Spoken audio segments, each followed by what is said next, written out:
A collage of pictures of couples with their children. Text reads, Peer Support, A Path to Hope and Family Recovery. Han Dao, MSW Webinar, May 2, 2024. Han presents her screen with her webcam in the corner. The first slide is titled, Agenda. Text reads, Welcome. Brief overview, Peer Support Specialist Model. Hot off the press. Toolkit to implement a peer support specialist. Panel. Audience Q&A Audience Survey.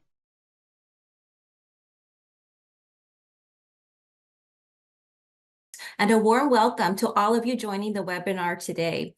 Thank you for taking the time to participate today and hear about these wonderful peer support specialist programs. Our agenda today will include a brief overview of peer support specialist programs. Much more of the information that you will hear today is in a newly published toolkit intended to help communities implement peer support specialist programs. Most of our time together today will be spent hearing from a panel. A new slide titled, The Power of Peer Support.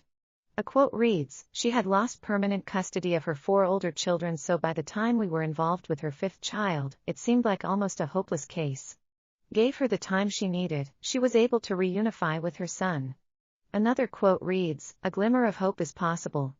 Another reads, Change word on the street from child welfare wants to take your children to child welfare wants to help you / The quotes are from a series of videos developed as part of the National Quality Improvement Center for Collaborative Community Court Teams. Another quote reads, I can't tell you how many times one of our participants needed food, and as a team within an hour we made sure that participant has groceries at their front door. The videos feature short interviews with peer support specialists who work with families affected by substance use disorders and involved with child welfare services.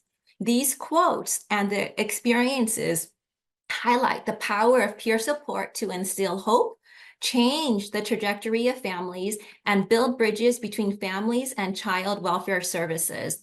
You can access these full videos by clicking the link at the bottom of the slide. A new slide is titled, Audience Poll. Roles of the Peer Support Specialist. Text reads, Service Coordinator, including Substance Use Disorder Treatment Services. Family Advocate. Parent Mentor. Substance Use Disorder Recovery Coach. Child Welfare and Other Service Systems Liaison. All of the above. Not sure. Now that we've established what peer support programs can do, hopefully that was the intention of those quotes in the previous slide. Let's explore a little bit what peer support specialists do to achieve those remarkable outcomes. A note reads, generally, refers to peers that support parents with or at risk of developing substance use disorders and their children who have involvement with child welfare services. Also referenced as peer workers, recovery coaches, and recovery support specialists. Let's hear from you. Take a look at these potential roles on this slide. Which do you think peer support specialists hold? Please select which roles that you think are applicable to peer support specialist. We will launch a Mentimeter poll, and you will be able to submit your responses by clicking on the link that should be available to you in the chat box. A new slide with the roles represented on a bar graph. All right, it looks like most of you are going to go with all of the above, which is what I anticipated. And then if you're like me, every time there's a multiple choice response option on an exam, I would always think, oh, all of the above is probably correct. So thank you so much for participating in that. A new slide with quotes. One quote reads, Families' pressing needs are trusting relationships, someone by their side, parents are in a fragile state. Another quote reads, Families more likely to trust peers. Another reads, Peers are a voice for families. Another quote, I help make decisions for a court program. Another quote reads, Peers offer parents support, encouragement. A final quote reads, A lot of people were unsure of what I'd bring and I was unsure too. Again, a few more quotes. These quotes are again from the National Quality Improvement Center for Collaborative Community Court Teams videos and really underscore what peer support specialists do in their own voice. I'd like to draw your attention to the last quote. A lot of people were unsure of what I'd bring and I was unsure too. In addition to the concrete roles, service engagement and coordination, recovery coaching, parent mentoring, family advocacy, and so forth that we looked at in the previous slides, I wanted to take some time to highlight the role of the peer support specialist and sometimes bridging families and the service systems that serve them. A new slide with puzzle pieces and text which the host reads. So when child welfare and substance use disorder treatment professionals were asked what they hope families experience when they encounter their systems, they said, well, we hope families are not judged, that they receive support, that they receive effective care, that there are partnerships available between service systems to make sure that families receive support, effective care, have access to timely resources, get the help that they need. They hope that families experience understanding, empathy, and kindness. Now, when parents and caregivers with lived experience in recovery from substance use disorders and as a recipient of child welfare services were asked the very same question, they shared the same hopes. Both of these groups identified the same hopes for families. I'd like to pause for a moment here to reflect on the power in that statement, particularly as we reflect on the quotes earlier in the presentation, especially change word on the street that child welfare wants to take your children to child welfare wants to help you.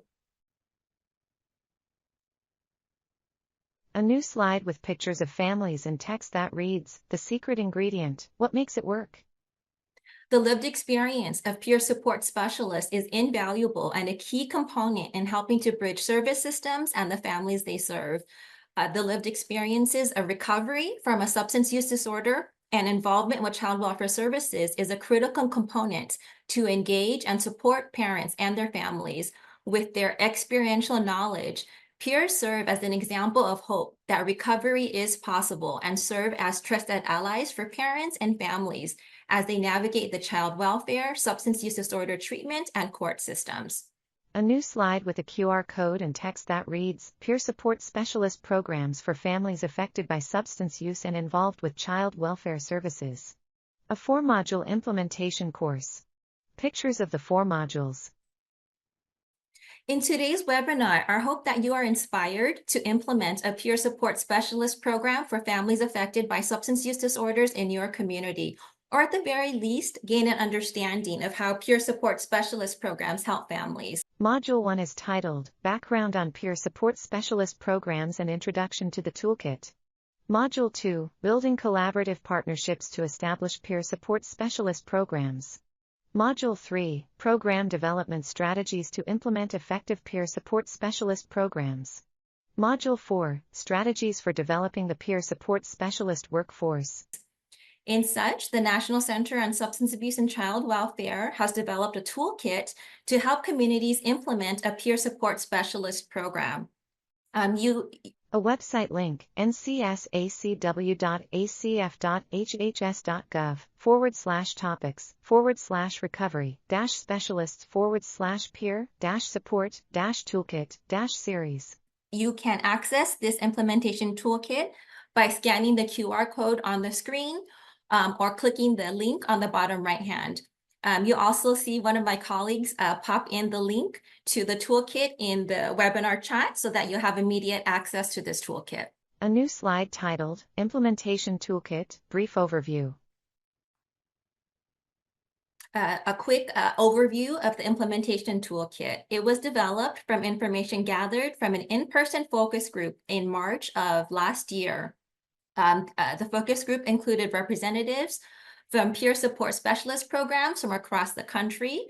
They included program managers, state leaders from child welfare, substance use disorder treatment and court systems, and peer support specialists. The focus group was asked a variety of questions such as, what makes peer support specialist programs work?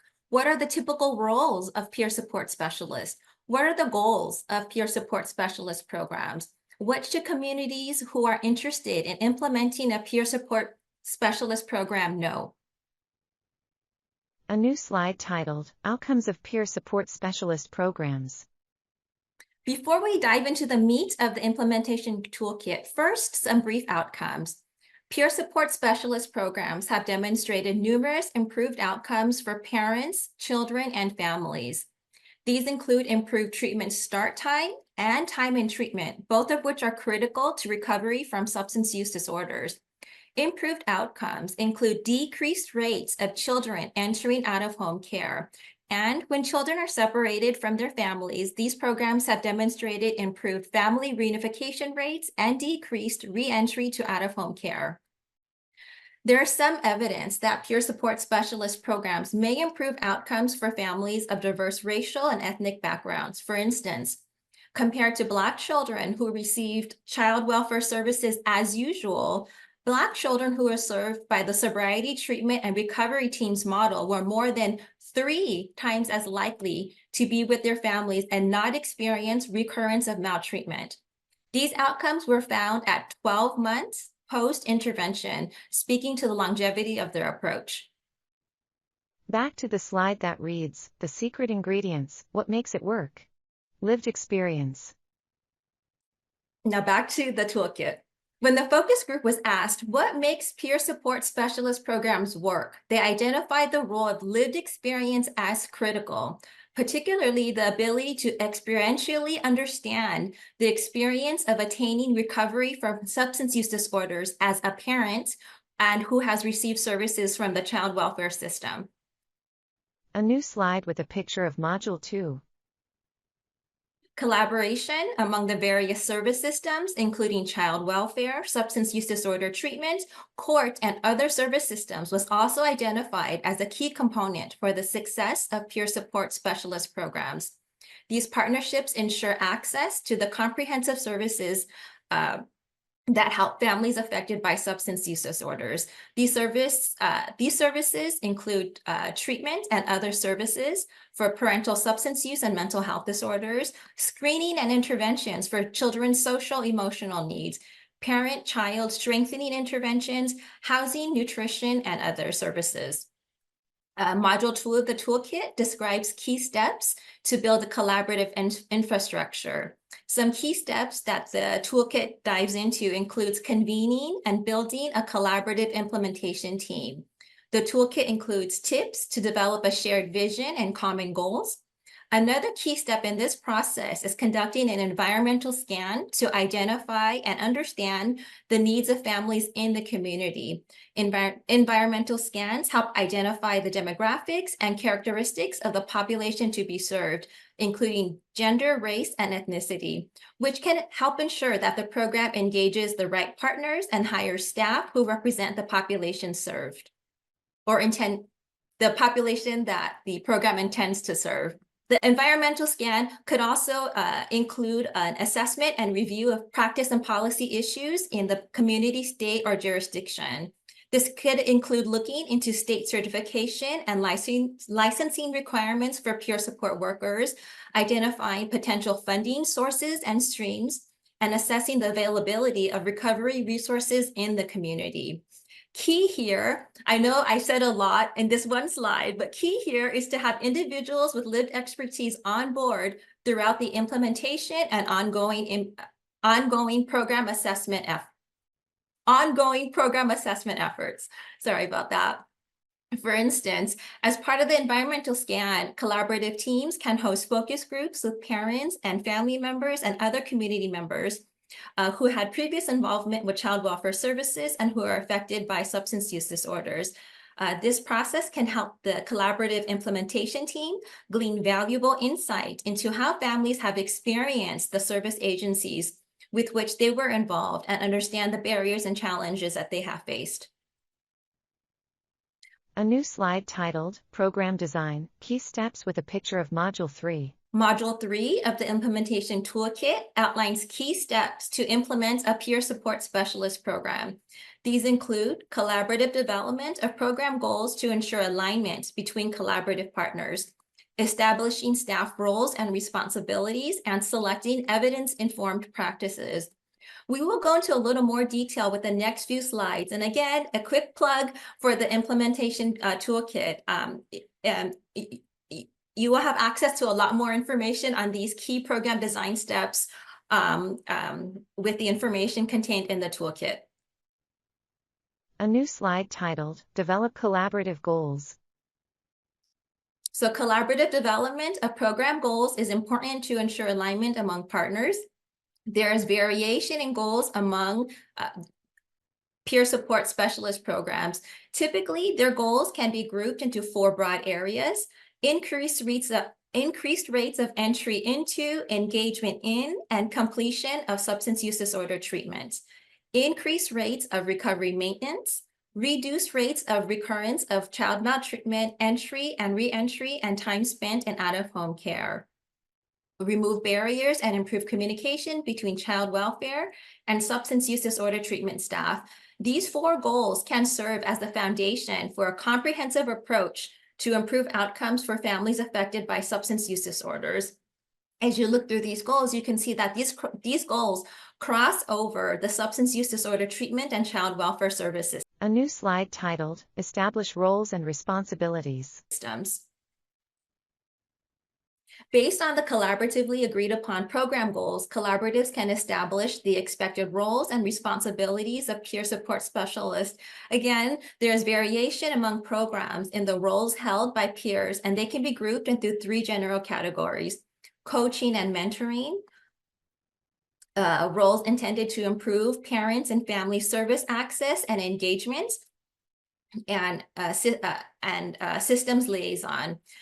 Coaching and mentoring includes a host of tasks, including providing ongoing and consistent in-person visits and phone contact and other forms of contacts with the parent and or family, modeling what success-free recovery looks like, sharing inspiration and hope for recovery, helping parents set the recovery goals, coaching parents in coping and other skills and strategies, motivating parents to start and remain in substance use disorder treatment.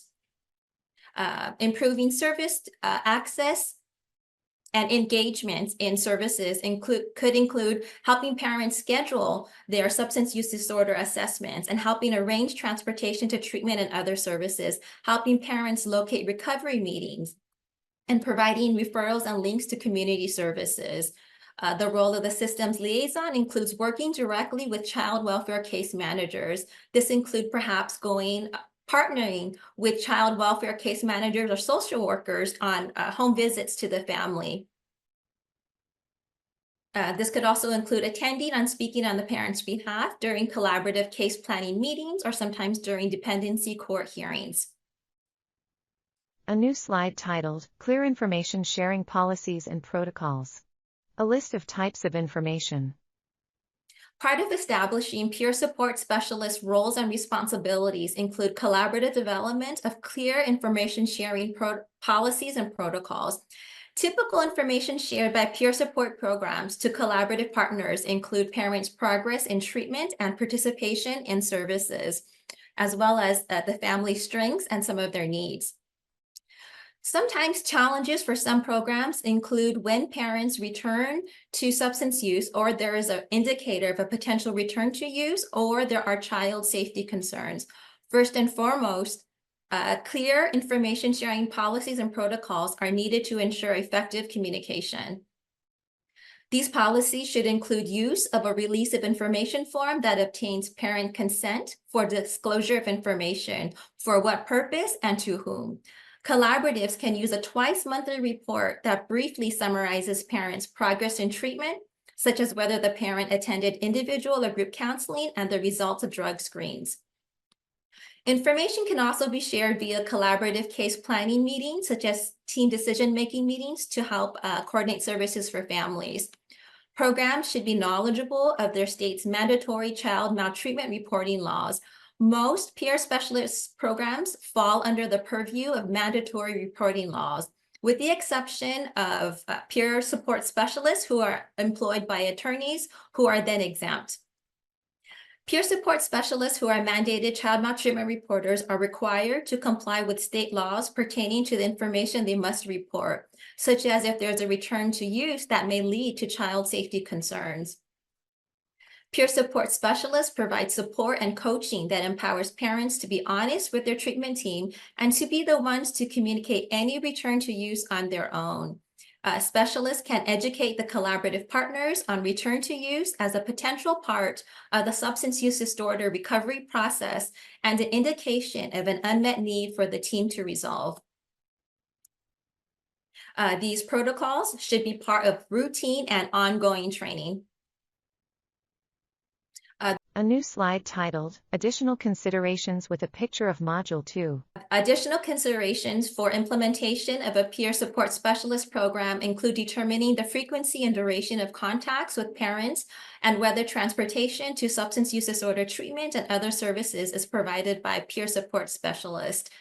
I'm going to try to rush through this slide a little bit because I want to make sure we have time to hear from our panelists. So again, you probably hear a theme. The frequency and duration of contacts with parents within peer support specialist programs vary and depend on a variety of factors, including the caseload of the peer support specialist and the expected roles of peer support specialists. And then we've also heard that some peer support specialist programs determine the frequency and duration of contacts really based on the family's needs. And these contacts also vary. They can be done in person, web-based, phone-based, or via text messages. Collaborative partners can take these factors into account when developing guidelines for their programs. And in Module 2 of the toolkit, you'll found a little bit more detailed information, such as kind of the more detail on the frequency of contacts. So some programs provide weekly contacts, some programs provide twice weekly, some programs provide twice monthly, and so forth. A new slide with a picture of Module 4 and the text, Panel Discussion. Dania Flanoy, Samaj Newton, Chelsea Shotsau. This slide stays the same as the panelists appear on their webcams as they speak. All right. Now we're going to get to the panel discussion. But really quickly, last but not least, Module 4 of the toolkit discusses strategies to recruit, hire, and retain staff for peer support specialist programs. These workforce issues, particularly retention and career development, are experienced as challenges by various peer support specialist programs. So we have gathered a panel of colleagues to discuss these issues and strategies to overcome these challenges. So I'm going to do a quick introduction of our wonderful panelists. We have Dania Flanoy, who is a senior program associate at the National Center on Substance Abuse and Child Welfare. Prior to joining the National Center, her depth of experience includes serving as a social service worker and supervisor for the Sobriety Treatment and Recovery Teams model, a peer support program for child welfare-involved families. Samaj Newton is a peer support recovery specialist at Shields for Families in California. He works with a variety of individuals to achieve their goals, such as reunification with their children, maintain compliance with parole or probation conditions, and re-enter the community with stability and focus to live a productive life. Chelsea Shatzoy, and I'm sorry if I didn't say your last name correctly, is a case manager at the Cass County and St. Joseph County Specialty Courts in Michigan. Her work with families is based on a comprehensive and holistic approach to assist them in their recovery and life goals.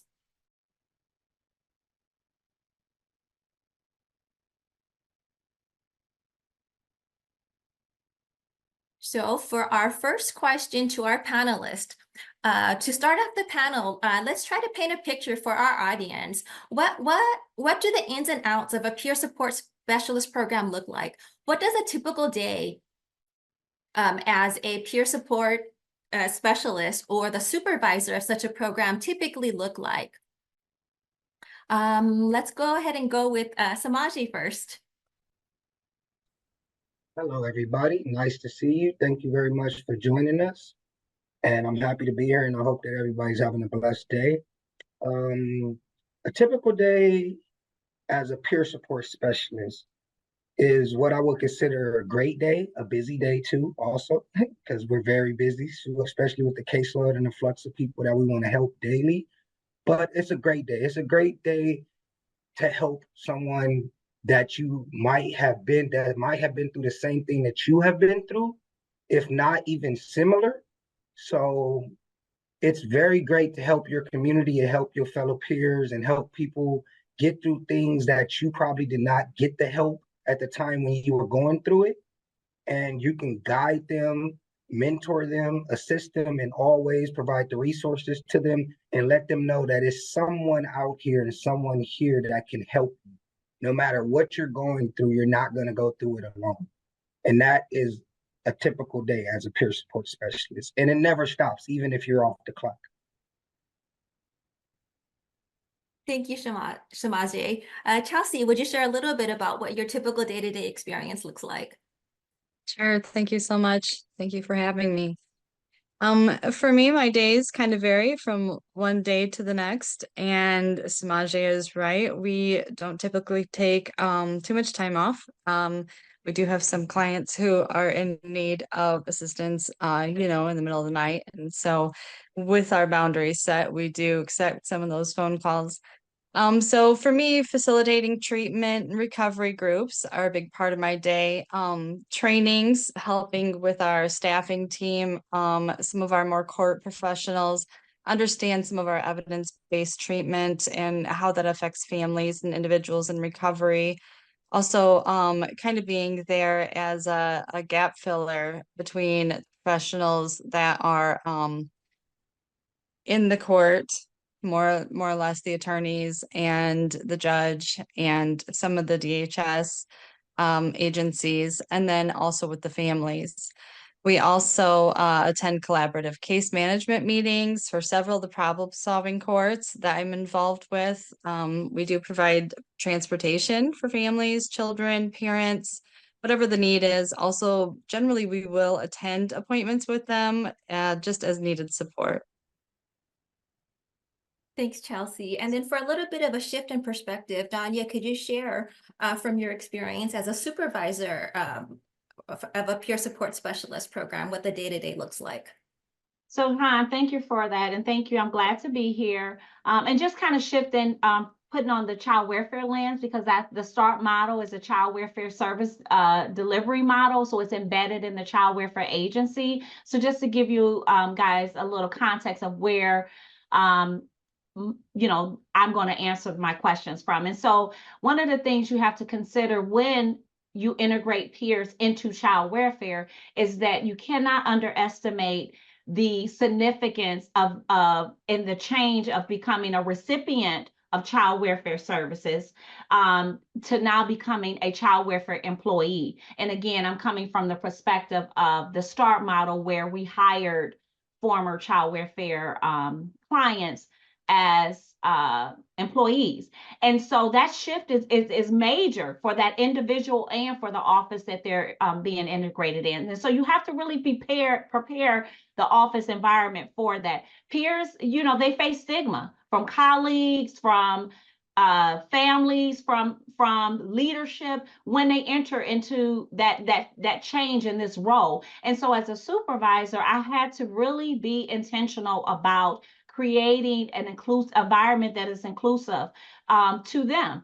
But even more importantly, Han, I had to look at my biases. Okay, so as a supervisor, though I have been working in child welfare for a very long time, I still come in with my own biases when it comes to substance use disorder. So I had to look at that. So I can't transmit what I don't have. So taking a moment to step back to say, okay, what are my biases when it comes to working with families or working with people with substance use disorder? How do I address it so that the peers that we hire have this sense of inclusivity? They feel to a part of the child welfare team and not this separate entity, because fostering that environment that is inclusive really helps them to thrive.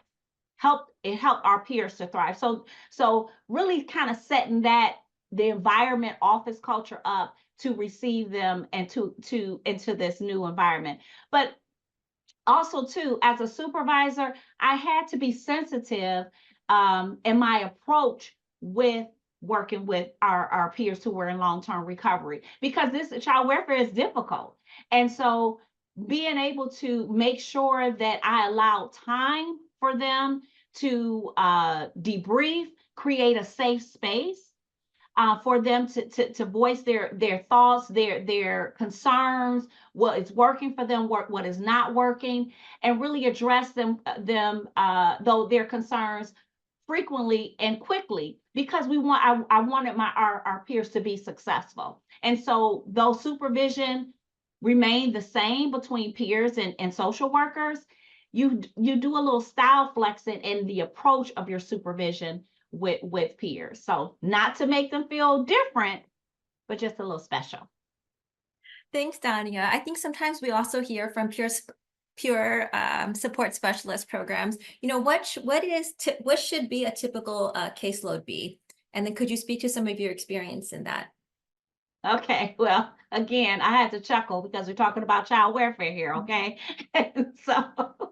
So a manageable caseload for peers. Now keep in mind, for the START model, our peers are coupled with child welfare workers. They work in partnership with them. So they don't have an individual caseload and their child welfare partner has an individual caseload. They share a caseload. So the manageable caseload that we set, the standard that we set for our family mentors, and I have to refer to them as family mentors because this is what they were, they were classified in START, was between 12 and 15. That's a manageable caseload.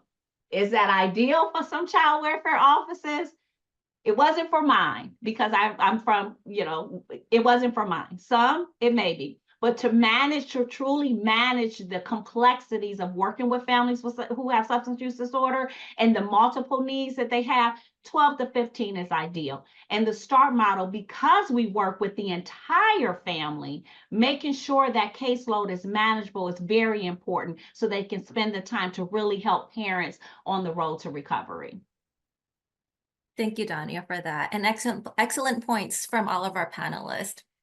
We're going to shift gears again for the next question. How do you or your program work collaboratively among systems?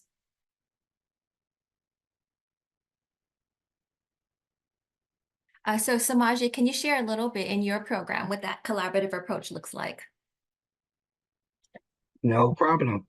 So the collaborative approach with Shield for Family is that we have a lot of services that we provide internally already, which consists of employment, housing, legal services, mental health, substance use, food giveaways, and everything on our sites. We have over 28 sites currently right now.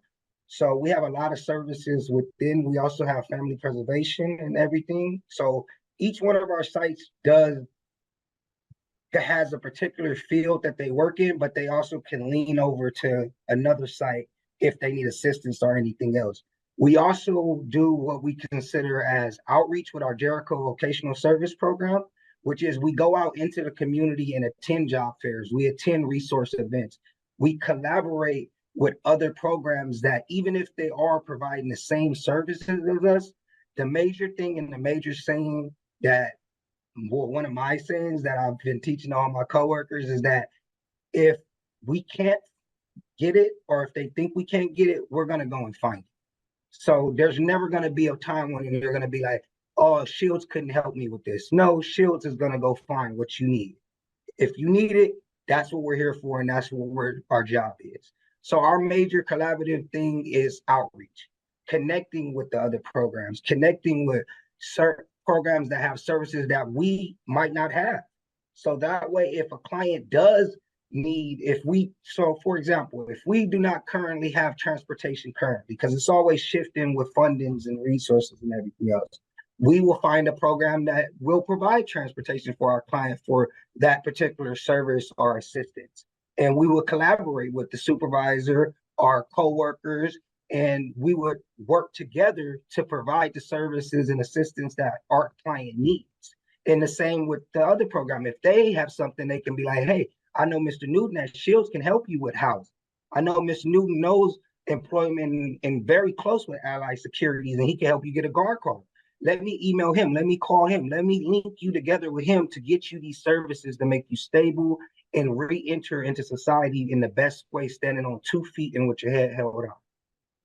Thank you, Samaje. It's so critical that we ensure that our families are really wrapped and have access to all of these various services.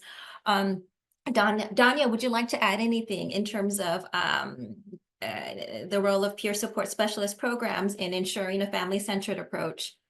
Well, you know what, just to add a little bit to that is that one of the things when it came to the START model is that we really, because it's a family-centered approach, collaborating with our community, other family service system was critical in making sure that the success of not just our families, but the peers that were working at child welfare. And so a part of that collaborative effort was really being intentional about meeting with our providers, our partners, before we even initiated and start 20, 30 something years ago. And so we had to meet with them. We had to talk to them about what our plan is. This was new. We're talking in the 1995, 96. So this was a new thing, hiring someone who was in long-term recovery, someone who also has child welfare experience into the child welfare office. So we had to make sure that our providers, our community partners knew that our peers aren't clinical. They're not clinical social workers. They are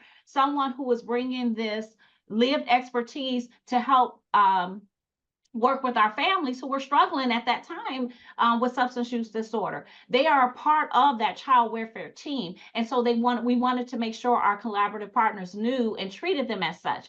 We really had to educate them on the peers' unique function and their role on that team. And we had to really ensure that our collaborative partners really understood confidentiality regarding the peers. Because again, we're talking about hiring people who were once recipient of services that now they have to work collaboratively with maybe a treatment provider that they once participated in their treatment services. So we had to really talk to them about confidentiality when it comes to working with our peers that were in child welfare. So I think that's additional thing that that I wanted to add to that conversation. Thank you. And again, a quick plug for the implementation toolkit. If you go to module 2 of the toolkit, you'll see some tips and guidance, as well as a referral to another one of our publications on kind of where do you start and where do you begin in convening and implementing a collaborative approach. So if you go to module 2 of the toolkit, you'll see some tips and hopefully some helpful information that could be helpful in that area. We also have a publication on disrupting stigma to speak to the points that Danya brought up. So if somebody from the National Center team could go ahead and include a link to the Disrupting Stigma publication in the audience chat, that would be great. All right. The next question I think could be for Chelsea. How were individuals with lived expertise included in the development or implementation of your peer support specialist program? Thank you. So I just want to say first off, like Danya, like having peer supports working in your system for that long is just amazing. So kudos to you guys. That's fabulous. We've been using them for not as long as you, but about 13 years now. Our program with peer supports and coaches, it was created or started by our family treatment court coordinator at the time and our head judge at the time. So early on, the program coordinator, she would engage our graduates of the family treatment program, our family treatment court, and then other specialty court programs that we had in the area, not just necessarily our county, but neighboring counties as well. And those who she saw like this potential in, she would seek them out and she would come find you. Like she would go to your house, she would sit on your couch, and she would just explain like what she was thinking, you know, kind of like just give you an example of, hey, do you think that you could help with this? Or, you know, there's certain individuals who really aren't talking to us. Maybe you guys could help with that. So she would seek them out and just really encourage them to be involved. This is how I started my career with peer support and in the courts. And so that was just amazing. She was just this really intense recruiter for peer supports. And then she would sit us all down and ask us, okay, so what do you think? She really gave us all a voice. What do you think about this? And what do you think about this? And she would ask us and truly mean it, like, how do you think this could be made better? And so she really just gave us an opportunity to give feedback to the system, which really wasn't something that we had encountered previously. And then also input from those with lived experience. It comes in many, many forms and directions. And peers have been involved in the development of various other programs for families affected by substance use disorders. We have different ideas on like fathers being more involved and getting healthcare to the door, you know, for people who aren't able to come and seek it out, offering transportation to drug testing, you know, in rural areas. It's really hard to find rides sometimes, and these are some pretty important appointments they have to get to. So we just try to help in all of those areas. Thank you, Chelsea. Danya, did you want to add to that response?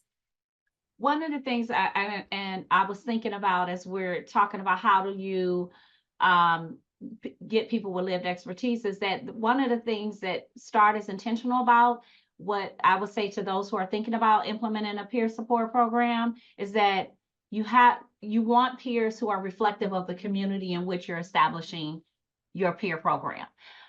Who better to know what the community resources have to offer but those who are in the community? And I think that sometimes, you know, as what Chelsea said, the person, hey, you may have to go door to door, knocking on the door, looking for those individuals who can add value to your program. And so I really think that it's really important to make sure that those the peers that you hire are reflective of that. And then who else, thinking also too, when you're developing, thinking about a peer support program, getting people with lived experience who can speak to what the community needs and how your peer program can fit into the community versus you trying to have the community fit into your program. So if that makes sense. So sometimes we have these new programs and we say, oh, okay, we're just going to take it and put it in this community. And it's going to work. No, you have to see how the community is going to fit and adapt and adjust and create and support the peer program that you are considering. And that's why you bring in people with that lived expertise who are reflective of the community. I think that's the only addition I would add. Thank you. Great additions. And then thank you so much, Chelsea, for that. I think great information to share with our audience is very concrete examples of how do you potentially, how can you conduct outreach so that individuals with lived expertise can be actively involved in developing programs. Thank you for that. So switching gears, the next question addresses some of the workforce challenge issues that we hear sometimes peer support specialist programs experience. What are some strategies that your programs implement to recruit peers? Danya, can you go ahead and go first?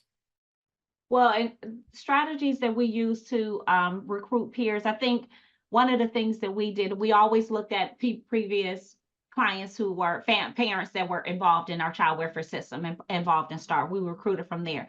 But we also we went beyond just the standard LinkedIn or Indeed and posting like that. We had to go to where our you know, parents were, where people were. So that meant going to the treatment centers, going to the local barbershops, putting up flyers, recruitment flyers like that, going to your local grassroots community organizations that may or may not, just may be small, but just been established for 30 years in the community, just helping out those in the neighborhood, going there and kind of recruiting from within. You know, we recruit from within and we recruit from without within that community. So those were some of the things that we look to do with recruiting for our peers and in our child welfare system.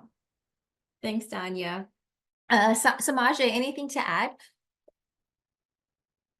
in terms of recruiting peer support specialist for programs?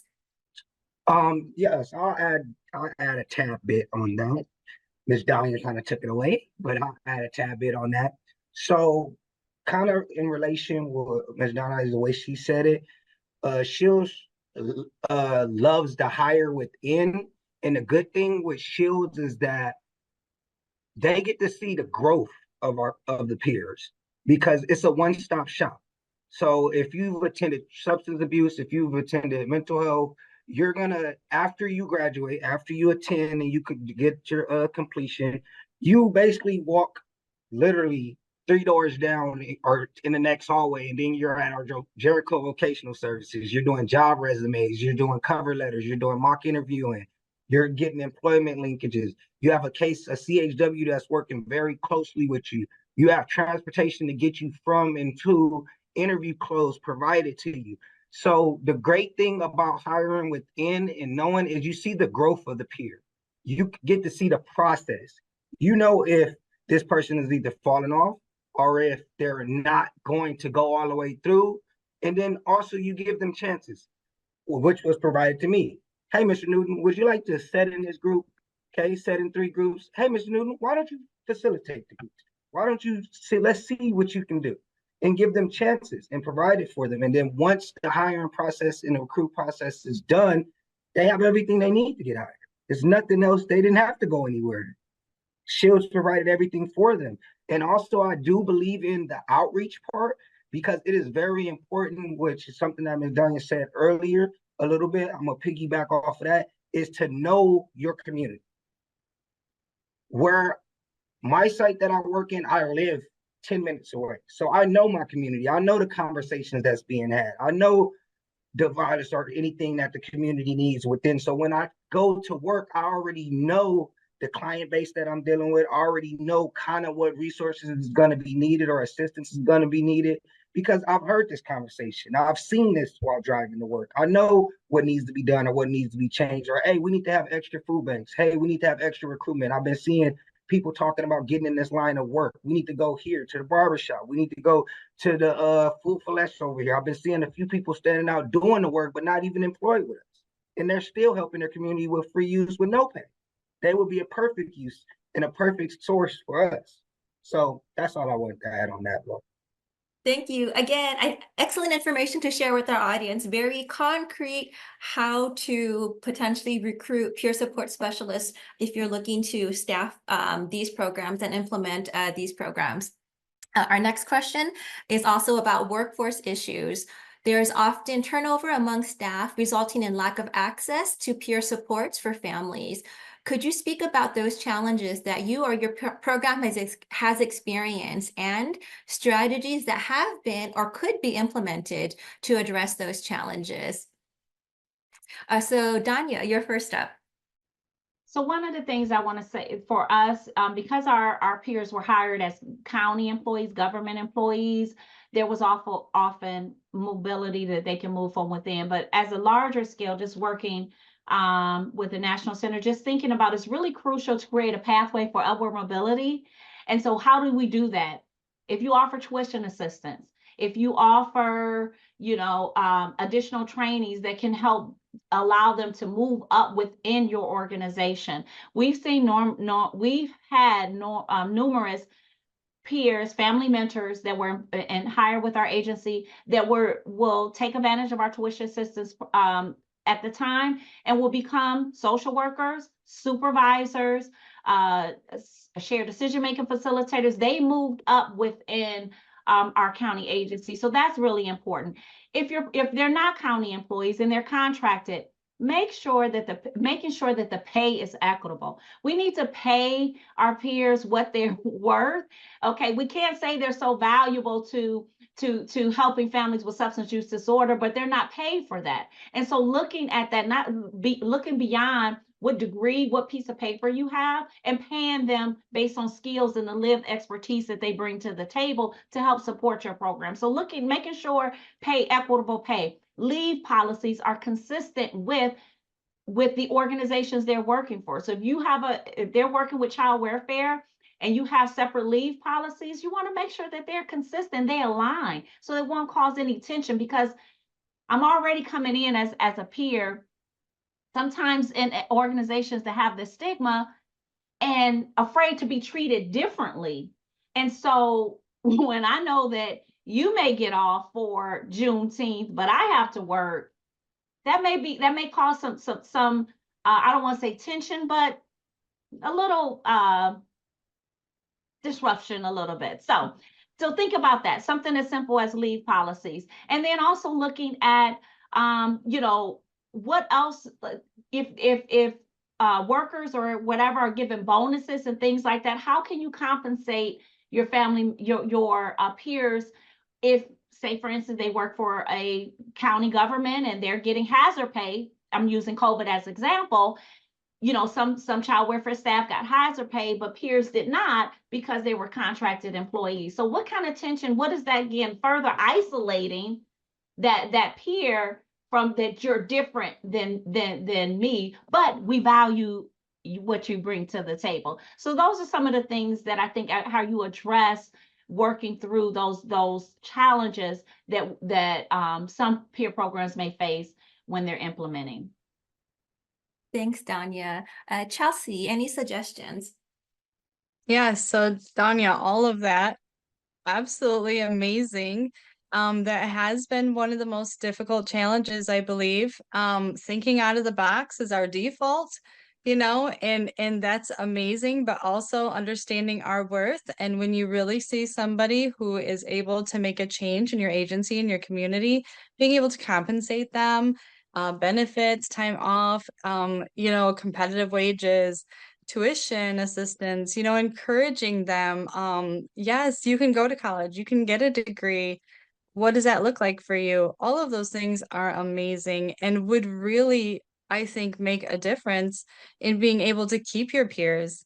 You know, once you get one who's, you know, used to your agency, used to the people who work there, your community, the clients you have coming in and out, the kiddos who are involved in the welfare system, keeping those who have built rapport with your families, it's so critical, and really compensating them for all of that.